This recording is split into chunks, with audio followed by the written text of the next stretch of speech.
Extremely sorry to disappoint. అంటే ఇప్పుడు ఏదో ఉనికిపోతున్నాను, మంచం కింద కూర్చొని ఏడుస్తున్నాను అని అందరూ what ever the media speculating, వాళ్ళందరికీ చిన్న డిసప్పాయింట్మెంట్గా ఉండొచ్చు వీడియో. ఇక్కడ పాయింట్ ఏంటంటే, I just want explain the whole concept. ఇప్పుడు నేను ఆల్మోస్ట్ ఒక 1 year బ్యాక్ ఏదో ట్వీట్స్ పెట్టాను అనే ఎలిగేషన్. ఆ ట్వీట్స్ ఎవరో మనోభావాలు దెబ్బతిన్నాయి. ఇక్కడ విచిత్రం ఏంటంటే 1 year బ్యాక్ పెట్టిన ట్వీట్స్ 4 డిఫరెంట్ ప్లేసెస్లో 4 డిఫరెంట్ జ్యూరిస్డిక్షన్స్లో నలుగురికి ఒకే 3-4 రోజుల వ్యవధిలో వాళ్ళ మనోభావాలు దెబ్బతిన్నాయి.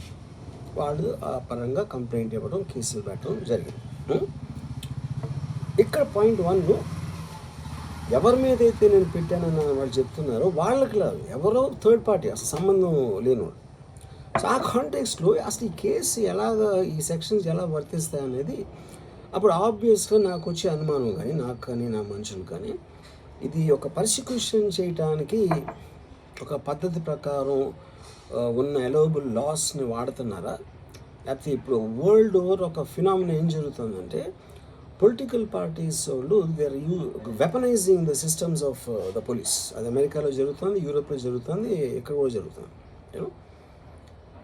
అప్పుడు నేను ఏ ఒక్క వ్యక్తిని, ఒక పోలీస్ ఆఫీసర్ని కానీ, ఒక పొలిటికల్ పర్సన్ కానీ నేను బ్లేమ్ చేయట్లా. I think it happens in certain ఒక ఏమంటారు దాన్ని, ఒక వే. అది అందరూ కూడా ఎంతో కొంత అది చేయటానికి టెంప్టేషన్ ఉండొచ్చు. But eventually there is the law of the land which will take the final call. So అది that I completely agree, believe in that and I abide by that as a citizen.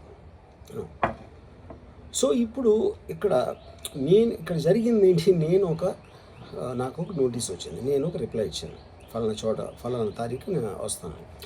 అప్పటికి నాకు జరుగుతున్న పని ఒక ongoing schedule ఉంది కాబట్టి, నాకు film work ఉంది కాబట్టి అవ్వలేదు. అండ్ ఇట్ ఈస్ వేరే ప్రొడ్యూసర్కి చేస్తాను, ఆ ప్రొడ్యూసర్కి నష్టం వస్తుంది కాబట్టి నేను మళ్ళీ టైం అడిగాను. ఇదేంటి కేసు, ఇదేం అర్జెంట్ కేసు అంటే 1 year తర్వాత ట్వీట్ చూసిన అతనికి 1 weekలో అన్నీ అయిపోవాలనేది ఏమన్నా మీనింగ్ ఉంటుంది అసలు దానికి? So which basically means it is being done for purposes other than the urgency of the case.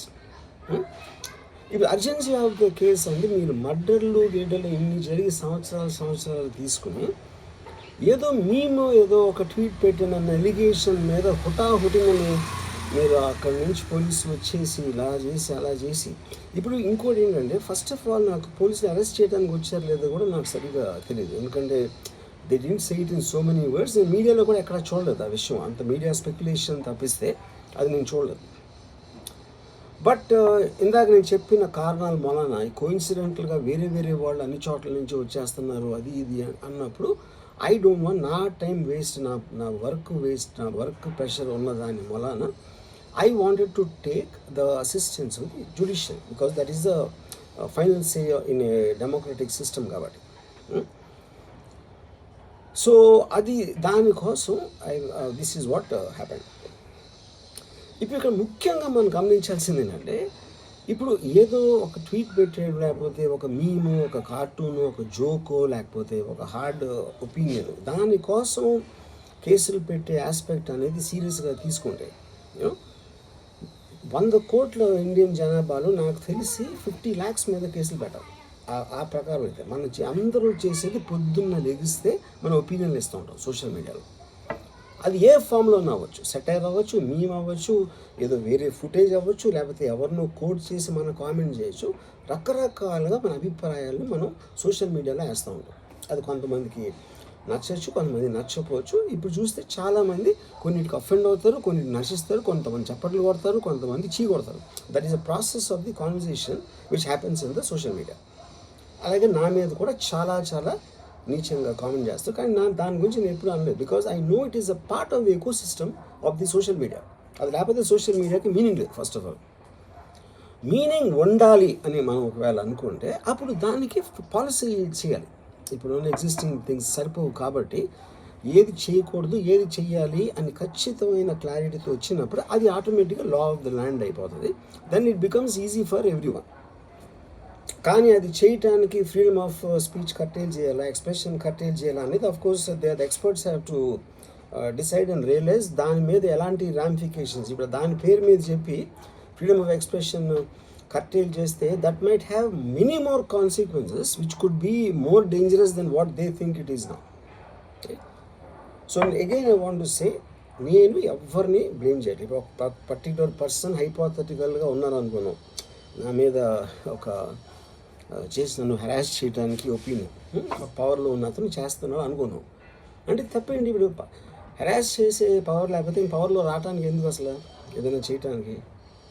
So like wise social media అనే మాధ్యమం నా దగ్గర ఉంది కాబట్టి, నాకు ఎన్నో కొన్ని ఫాలోవర్స్ ఉన్నారు కాబట్టి వాళ్ళకి రీచ్ అవ్వడానికి నేను చేస్తాను, అలాగే వాళ్ళు చేస్తారు. కానీ నన్ను కానీ తనను కానీ అందరినీ ఫైనల్గా జడ్జ్ చేసేది judiciary. That is the whole point. మీకున్న ఒక నాన్ క్లారిటీ ప్రాసెస్లో వాట్ ఈజ్ టూ మచ్ అనేది ఎవరు చెప్తారు, ఎప్పుడు చెప్తారు, ఎలా చెప్తారో అది ఎక్కడ రాసి ఉంది. ఆ క్లారిటీ అది లేనప్పుడు ఆటోమేటిక్గా this will keep on happening, you know. So I కేసెడ్ ఇందాక ఒక మొత్తం social media almost 90% of them they will be liable for cases to be put.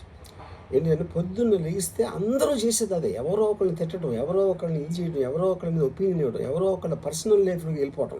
అది తప్పిస్తే సోషల్ మీడియాలో ఇంకేం చేస్తారు అసలు? సో ఇప్పుడు వాళ్ళందరి మీద పెట్టాలి అంటే అక్కడ ఎలా అంత ఉంటుంది? ఇంకోటి, దాని అర్జెన్సీ ఏంటి, దాని ఇంపార్టెన్స్ ఏంటి, ఎంత అంటే ఇప్పుడు మర్డర్ కేసులు, టెర్రరిజం కేసులు, ఇలాంటి దానికి ఒక సీరియస్ క్రైమ్స్కి ఉండాల్సిన పోలీసు సంవత్సరం క్రితం పెట్టిన ట్వీట్ కోసం అతను he didn't reply properly are he didn't reply అన్న ఒక్క దాని బేసిస్ మీద ఒంగోలు నుంచి పోలీసులు వచ్చేసి అది చేశారు అంటే I'm not able to understand the police priority ఏంటని. నేను పోలీసుని బ్లేమ్ చేయట్లేదు, I'm track with the system, I'm not talking about the particular police officers. Ongole police officer మాట్లాడలేను. So is there a system in place for that? Priority of importance అనేది ఉంటుంది కదా ఎక్కడో చోట. అంటే 11 o'clock నేను ఎప్పి రావాలి, నేను 10 o'clock రిప్లై ఇస్తే 10:30కి వచ్చేస్తే which means they're already there.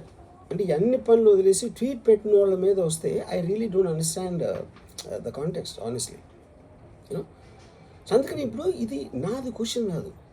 Ram గోపాలమో ఒకడు ఎవడో ఉన్నాడు అటు పెట్టాడు, ఇంకోటి ఎవడో సబ్బారావు పెట్టాడు, అప్పారావు పెట్టాడు. సో దీని మూలాన రామ్ గోపాల్ మీద, అప్పారావు, సుబ్బారావు మీదకి వస్తే రేపు ఎంతమంది మీదకి వెళ్తారు? ఇది అందరి ప్రాబ్లం. సో అది నా పాయింట్.